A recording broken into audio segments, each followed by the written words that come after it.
ఇప్పటి తరంలో మోకాళ్ళ నొప్పులకి, వయసుకి ఏ విధమైన కోరిలేషన్ లేని పరిస్థితుల్లో మనం ఉన్నామండి.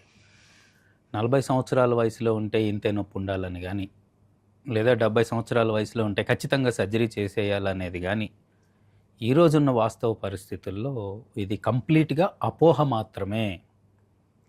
నేను గమనించిన వాటిల్లో వాస్తవానికి 70 సంవత్సరాలు, 80 సంవత్సరాల వయసులో ఆరోగ్యంగా ఉన్నవాళ్ళు 35 సంవత్సరాల యువకుల కన్నా సంపూర్ణ ఆరోగ్యంతోటి, ఎక్స్‌రే తీసిన మంచి నీ జాయింట్స్ తోటి, ఎముకల్లో దృఢత్వంతోటి, ఇంకా ఉత్సాహంగా పనిచేయగలిగే పరిస్థితుల్లోనూ ఉన్నారు.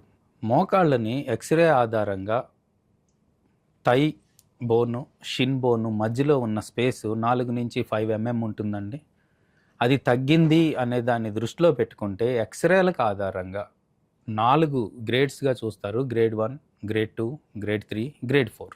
నార్మల్‌గా ఉంది గ్రేడ్ 1, 25% మాత్రమే అరిగింది గ్రేడ్ 2, 75% అరిగింది గ్రేడ్ 3. అసలు ఒక ఎముక మీద రాసుకుపోతూ ఉంది. జాయింట్ అంతా బాగా స్టిఫ్ అయిపోయింది. టెండాన్స్ అన్నీ టైట్ అయిపోయినాయి. పూర్తి స్థాయి నీ మూమెంట్ లేకుండా ఉంది. అడుగు తీసి అడుగు వేయలేకపోతున్నారు. నీ ఫుల్ బెండ్ అయ్యి పూర్తిగా స్ట్రైట్ అయ్యే పరిస్థితి లేదు. మోకాళ్ళలో వంపులు వచ్చేసినాయి.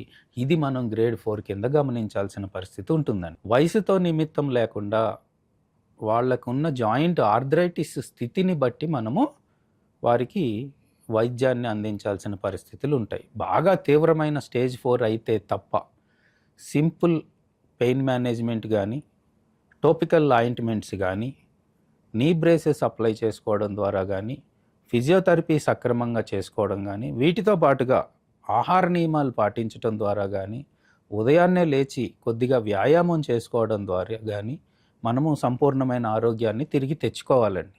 అయితే స్టేజ్ 2, స్టేజ్ 3 ఈ 2 విభాగాల్లోనూ అన్నిటికీ ఒకటే మందు అన్నట్టు నీ రీప్లేస్మెంట్ మాత్రం ఖచ్చితంగా కాదండి. చాలా సింపుల్ విస్కస్ సప్లిమెంట్స్ లాంటివి ఉన్నాయి. ఇంట్రాఆర్టిక్యులర్ తప్పని పరిస్థితుల్లో ఇన్ఫెక్షన్ లేనియి, ఇన్ఫ్లమేషన్, వాపు మాత్రమే ఉన్న సందర్భాల్లో సరైన వైద్య నిపుణుల యొక్క పర్యవేక్షణలో ఇంట్రాఆర్టిక్యులర్ స్టెరాయిడ్స్ కూడా కొద్ది మందికి ఉపయోగపడతాయి. కానీ పదే స్టెరాయిడ్స్ జాయింట్లోకి ఇవ్వడాన్ని నేను ఖచ్చితంగా వ్యతిరేకిస్తాను. ఇవి కాకుండా మరింత క్షేమమైనది, మంచి కలిగించేది platelet rich plasma PRP injections కూడా మనం ఖచ్చితంగా ప్రయత్నం చేసి చూడొచ్చండి. ఇది దాటిన తర్వాత genicular nerve block, radio frequency ablation లాంటి అత్యంత అధునాతనమైన వైద్య విధానాలు అందుబాటులో ఉన్నాయి. 180 మందికి వీటి ద్వారా మాత్రమే మనం సంపూర్ణంగా నయం చేసుకోవచ్చు. తప్పని పరిస్థితుల్లో స్టేజ్ 4 స్టిఫ్ అయిపోవడం, డిఫార్మిటీస్ కూడా రావటము, కదలలేని పరిస్థితుల్లో ఉన్నప్పుడు నొప్పి ఒకటే సమస్య కాదండి, అన్ఇంటెన్షనల్ ఫాల్ ఉంటుంది.